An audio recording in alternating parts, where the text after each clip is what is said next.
ಮೊದಲನೇದಾಗಿ ಶಿಕ್ಷಣ ವಿಚಾರವನ್ನು ನಾವು ನೋಡುವಂಥದ್ದಾದರೆ, ವಿದ್ಯಾರ್ಥಿಗಳಿಗೆ ಈ ತಿಂಗಳು ಅತ್ಯುತ್ತಮವಾದಂತಹ ಫಲ ಇದೆ ಅಂತಲೇ ಹೇಳ್ಬೋದು. ನಿಮಗೆ ಈ ತಿಂಗಳು ಕಲಿಕೆಯಲ್ಲಿ ಆಸಕ್ತಿ ಹೆಚ್ಚಾಗುತ್ತೆ ಅಂತಲೇ ಹೇಳ್ಬೋದು. ಇನ್ನು ಈ ತಿಂಗಳು ನೀವು ಇಟ್ಕೊಂಡಿರುವಂತಹ ಗುರಿಯನ್ನು ಸಹಿತ ನೀವಿಲ್ಲಿ ಪೂರೈಸ್ತೀರಾ ಅಂತಲೇ ಹೇಳ್ಬೋದು. ಸೊ ಆದಷ್ಟು 2ನೇ ವಾರದ ನಂತರ ನಿಮಗಿಲ್ಲಿ ನೀವು ಅಂದ್ಕೊಂಡಂತಹ ಪ್ರತಿಯೊಂದು ವಿಚಾರದಲ್ಲಿ ನಿಮಗೆ ಯಶಸ್ಸು ಹೆಚ್ಚಾಗಿ ಸಿಗುತ್ತೆ ಅಂತಲೇ ಹೇಳ್ಬೋದು. ಸೊ ಯಾವುದೇ ರೀತಿಯಾದಂತಹ ಅಡೆತಡೆಗಳು ಬಂದರೆ ನಿಮ್ಮ ಗುರು ಹಿರಿಯರ ಸಹಾಯವನ್ನು ಪಡ್ಕೊಳ್ಳುವಂಥದ್ದು ನಿಮಗಿಲ್ಲಿ ಸಕಾರಾತ್ಮಕವಾಗಿ ಪರಿಣಾಮವನ್ನು ಬೀರುತ್ತೆ ಅಂತ ಹೇಳ್ಬೋದು. ಇನ್ನು ಉನ್ನತ ವ್ಯಾಸಂಗ ಮಾಡ್ತಾ ಇರುವಂತಹ ವಿದ್ಯಾರ್ಥಿಗಳು ಸ್ವಲ್ಪ ನಿಮ್ಮ ಮನರಂಜನೆಗೆ ನಿಮ್ಮ ಸಮಯವನ್ನು ಹಾಳು ಮಾಡೋದರ ಬಗ್ಗೆ ಸ್ವಲ್ಪ ಗಮನವನ್ನು ವಹಿಸಬೇಕಾಗುತ್ತೆ.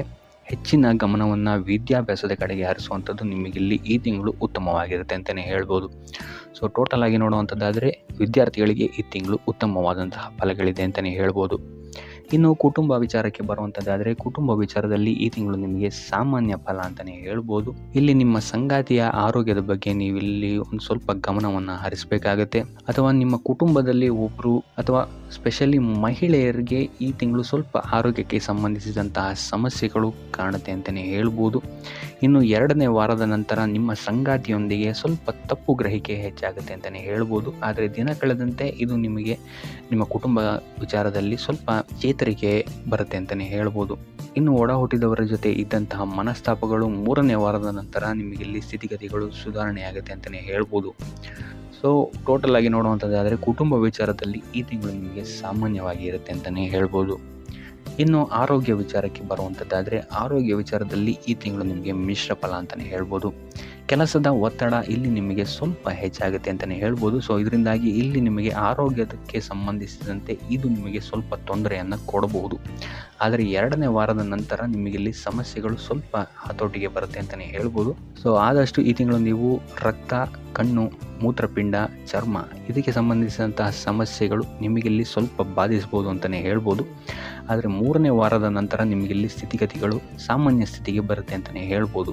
ಆದರೆ ಪೋಷಕರ ಆರೋಗ್ಯದ ಬಗ್ಗೆ ಸ್ವಲ್ಪ ಗಮನವನ್ನು ಹರಿಸುವಂಥದ್ದು ನೀವು ಈ ತಿಂಗಳು ಉತ್ತಮವಾಗಿರುತ್ತೆ. ಟೋಟಲ್ ಆಗಿ ನೋಡುವಂಥದ್ದಾದರೆ ಆರೋಗ್ಯ ವಿಚಾರದಲ್ಲಿ ಈ ತಿಂಗಳು ನಿಮಗೆ ಮಿಶ್ರ ಫಲ ಅಂತಲೇ ಹೇಳ್ಬೋದು. ಇನ್ನು ವೃತ್ತಿ ಜೀವನವನ್ನು ನಾವು ನೋಡುವಂಥದ್ದಾದರೆ, ವೃತ್ತಿ ಜೀವನದಲ್ಲಿ ಈ ತಿಂಗಳು ನಿಮಗೆ ಸಾಮಾನ್ಯ ಫಲ ಅಂತಲೇ ಹೇಳ್ಬೋದು. ಸೊ ಕುಟುಂಬ ವಿಚಾರದಲ್ಲಿ ನಡೀತಾ ಇರುವಂತಹ ಕೆಲವು ಸಮಸ್ಯೆಗಳು ನಿಮಗೆ ನಿಮ್ಮ ವೃತ್ತಿ ಜೀವನದಲ್ಲಿ ಈ ತಿಂಗಳು ಸ್ವಲ್ಪ ಪರಿಣಾಮವನ್ನು ಬೀರುತ್ತೆ ಅಂತಲೇ ಹೇಳ್ಬೋದು. ಸೊ ಆದ್ದರಿಂದ ಯಾವುದೇ ರೀತಿಯಾದಂತಹ ವಾದ ವಿವಾದಗಳಿಂದ ದೂರ ಇರುವಂಥದ್ದು ಉತ್ತಮವಾಗಿರುತ್ತೆ. ಮೇಲಾಧಿಕಾರಿಗಳ ಸಹಕಾರವೂ ಸಹಿತ ನಿಮಗೆ ಈ ತಿಂಗಳು ಅಷ್ಟಾಗಿ ಸಿಗಲ್ಲ ಅಂತಲೇ ಹೇಳ್ಬೋದು. ಆದರೆ ಸಹೋದ್ಯೋಗಿಗಳು ನಿಮಗಿಲ್ಲಿ ಉತ್ತಮ ಬೆಂಬಲವನ್ನು ನೀಡ್ತಾರೆ ಅಂತಲೇ ಹೇಳ್ಬೋದು. ಸೊ ಅದರಿಂದಾಗಿ ಇಲ್ಲಿ ನಿಮಗೆ ಕಾರ್ಯಕ್ಷೇತ್ರದಲ್ಲಿ ಮಿಶ್ರ ಫಲ ಅಂತಲೇ ಹೇಳ್ಬೋದು. ಇನ್ನು ನೀವು ಮಾಡುವಂತಹ ಪ್ರತಿಯೊಂದು ಕೆಲಸದಲ್ಲೂ ನೀವಿಲ್ಲಿ ಸ್ವಲ್ಪ ಕಠಿಣ ಪರಿಶ್ರಮವನ್ನು ಹಾಕಿದ್ರೆ ಮಾತ್ರ ನಿಮಗಿಲ್ಲಿ ಯಶಸ್ಸು ಸಿಗುತ್ತೆ ಅಂತ ಹೇಳ್ಬೋದು ಈ ತಿಂಗಳು. ಸೊ ಈ ತಿಂಗಳು ನೀವು ಆದಷ್ಟು ನಿಮ್ಮ ಕೋಪ ಮತ್ತು ಅಸಹನೆಯಿಂದ ದೂರ ಇರುವಂಥದ್ದು ಉತ್ತಮವಾಗಿರುತ್ತೆ. ಯಾವುದೇ ರೀತಿಯಾದಂತಹ ಆತುರದ ನಿರ್ಧಾರಗಳಿಂದ ದೂರ ಇರಿ. ಇನ್ನು ಉದ್ಯೋಗ ನಿರೀಕ್ಷೆಯಲ್ಲಿರುವಂತಹ ವ್ಯಕ್ತಿಗಳಿಗೆ ಈ ತಿಂಗಳು ಸ್ವಲ್ಪ ಅಡೆತಡೆಗಳ ನಂತರ ನೀವು ಅಂದ್ಕೊಂಡಂತಹ ಕೆಲಸಗಳು ಸಿಗುವಂತಹ ಸಾಧ್ಯತೆಗಳಿದೆ ಅಂತಲೇ ಹೇಳ್ಬೋದು.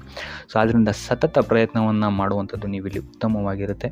ಎಷ್ಟು ಎಫರ್ಟ್ ಆಗ್ತೀರಾ ಅಷ್ಟು ನಿಮಗಿಲ್ಲಿ ಸಪೋರ್ಟಿಂಗ್ ಆಗಿರುತ್ತೆ ಈ ತಿಂಗಳು ಅಂತಲೇ ಹೇಳ್ಬೋದು. ಇನ್ನು ಆರ್ಥಿಕ ಸ್ಥಿತಿಯನ್ನು ನಾವು ನೋಡುವಂಥದ್ದಾದರೆ, ಆರ್ಥಿಕ ದೃಷ್ಟಿಕೋನದಿಂದ ಈ ತಿಂಗಳು ಉತ್ತಮವಾಗಿರುತ್ತೆ ಅಂತಲೇ ಹೇಳ್ಬೋದು. ಸಮಯೋಚಿತ ಹೂಡಿಕೆಗಳಿಂದ ಈ ತಿಂಗಳು ನೀವು ಉತ್ತಮವಾದಂತಹ ಫಲಿತಾಂಶವನ್ನು ಪಡಿತೀರಾ ಅಂತಲೇ ಹೇಳ್ಬೋದು.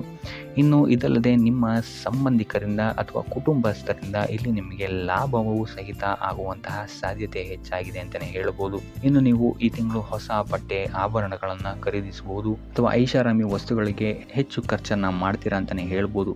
ಇನ್ನು ಇದಲ್ಲದೆ ನೀವೇನಾದರೂ ಈ ತಿಂಗಳು ಸಾಲ ತಗೊಳ್ಳೋಕೆ ಏನಾದರೂ ಅಪ್ಲಿಕೇಶನ್ ಆಗ್ತೀರಾ ಅಂತ ಹೇಳಿದ್ರು ಸಹಿತ ನಿಮಗಿಲ್ಲಿ ಪಾಸಿಟಿವ್ ರಿಸಲ್ಟ್ ಸಿಗುವಂತಹ ಸಾಧ್ಯತೆ ಹೆಚ್ಚಾಗಿದೆ ಅಂತಲೇ ಹೇಳ್ಬೋದು. ಇನ್ನು ಸ್ವಂತ ವ್ಯಾಪಾರ ಉದ್ಯೋಗದಲ್ಲಿರುವಂಥವರಿಗೆ ಈ ತಿಂಗಳು ಲಾಭದಾಯಕರವಾಗಿದೆ ಅಂತಲೇ ಹೇಳ್ಬೋದು. ಆದರೆ ಪಾಲುದಾರಿಕೆ ವಿಷಯದಲ್ಲಿ ಹೆಚ್ಚಿನ ಜಾಗ್ರತೆ ವಹಿಸುವಂಥದ್ದು ಉತ್ತಮವಾಗಿರುತ್ತೆ.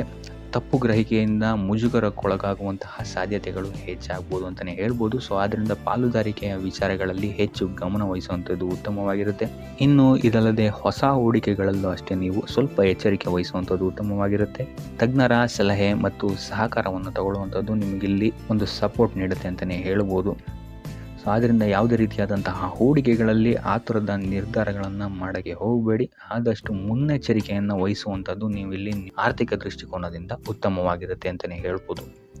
ಇನ್ನು ಉಪಾಯ ವಿಚಾರಕ್ಕೆ ಬರುವಂಥದ್ದಾದರೆ, ಶಿವನನ್ನು ಪೂಜಿಸುವಂಥದ್ದು ಅಥವಾ 108 ಬಾರಿ ಶಿವನ ಮಂತ್ರವನ್ನು ಪಠಿಸುವಂಥದ್ದು ಅಥವಾ ಬಿಲ್ವಾರ್ಚನೆ ಮಾಡಿಸುವಂಥದ್ದು ಸೋಮವಾರಗಳಂದು ಇಲ್ಲಿ ನಿಮಗೆ ಇರುವಂತಹ ಸಮಸ್ಯೆಗಳಿಂದ ವೃತ್ತಿರಂಗದಲ್ಲಾಗಿರ್ಬೋದು ಅಥವಾ ಆರ್ಥಿಕ ಸ್ಥಿತಿಯಲ್ಲಾಗಿರ್ಬೋದು ಅಥವಾ ಶಿಕ್ಷಣ ಕ್ಷೇತ್ರದಲ್ಲಾಗಿರ್ಬೋದು ಸ್ವಲ್ಪ ರಿಲೀಫನ್ನು ನಿಮಗಿಲ್ಲಿ ನೀಡುತ್ತೆ ಅಂತಲೇ ಹೇಳ್ಬೋದು. ಸೊ ಇದಾಗಿತ್ತು ಈ ತಿಂಗಳ ನಿಮ್ಮ ರಾಶಿ ಭವಿಷ್ಯ.